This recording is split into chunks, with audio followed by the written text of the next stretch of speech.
ওয়ালাইকুম আসসালাম।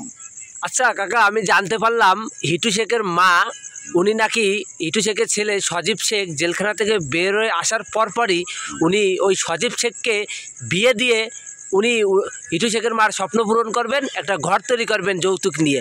এ বিষয়ে আপনি কি বলছেন? যৌতুক নিয়ে অপরাধ, যৌতুক দেওয়া অপরাধ, যৌতুক নিয়ে অপরাধ। হিটু শেঠের মা যদি যৌতুক নেই তাহলে সেটা তার অপরাধ হবে। কেন যৌতুক নেওয়া উচিত না। অনেক মানুষ আছে অসহায়, জমি বেশে যৌতুক দেয়, পরে দেখা যাচ্ছে সেই বিবাহ টিকলো না, তাহলে কি হলো? না, হিটু শেখের মা বলেছে যে একটু প্রতিবন্ধী, একটু মানে চেহারা খারাপ এরম একটা মেয়ে নিয়ে আসবে। ও আচ্ছা আচ্ছা, তাহলে তো তার বিনিময় অসহায় মানুষ, তাই অর্থহীন মানুষ, টাকার তো প্রয়োজন হয়। এই জন্যই তো হিটু শেঠের মা ঠিক করেছে যে আমি একটা অন্ধ কানাকুড়া মেয়ে আমার ছেলের সঙ্গে বিবাহ দিয়ে কিছু অর্থ হাতিয়ে নেব, নিয়ে হয়তো ঘরবাড়ি করবো। হ্যাঁ, সেটা খারাপ না। একজন কানা মেয়ে হয়তো অনেকে বিয়ে দিতে পারে না, একজন খুড়া মেয়ে হয়তো অনেক দিন বিয়ে দিতে পারে না। সে চিন্তা করে তার বাবা যে আমার অর্থ সম্পদ যাই যাক, কিন্তু তবু আমার মেয়েটার বিবাহ হয়ে যাক, আমি আল্লাহর কাছে ভালো থাকবো। আচ্ছা, এই যে হিটু শেখের ছেলের যে বিয়ে হবে, কিন্তু হিটু শেখ তো আর থাকতে পারছে না, তার তো ফাঁসি হবে, সে তো আর তার ছেলের বিয়ে খাতে পারছে না। এখন সেটা হচ্ছে তার মার স্বপ্ন। এখন স্বপ্ন সফল হতেও পারে, নাও পারে। তার মা হয়তো চিন্তা করেছে আমার হিটু শেঠের ফাঁসি নাও হতে পারে, হয়তো বেঁচে যেতে পারে। আবার মনে মনে মার মন বোঝা বড় দায়।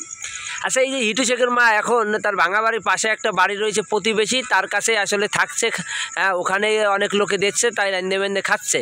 তা আসলে ওই প্রতিবেশী হিটু শেখের মাকে কতদিন জায়গা দেবে?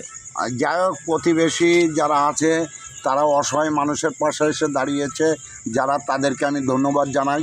আশা করি হিটু শেঠের মা যখন অভাবে পড়েছে গ্রামের মানুষ তাকে সাহায্য করছে, এর জন্য আমি অনেক অনেক ধন্যবাদ জানাই। যারা সাহায্য করছে তাদের জন্য আমার শুভ কামনা থাকলো। আচ্ছা, এই যে তিনজন আসলে বেকুলুস খালাস পেয়েছে, হিটু শেখের তো ফাঁসি আর তিনজন ছাড়া পাবে, এই তিনজন বের হয়ে কি আবার কি আগের মতো খারাপ হবে, নাকি একে শিক্ষা হবে? একটা কথা কি, মানুষ যে হয় তার শিক্ষা হওয়া উচিত।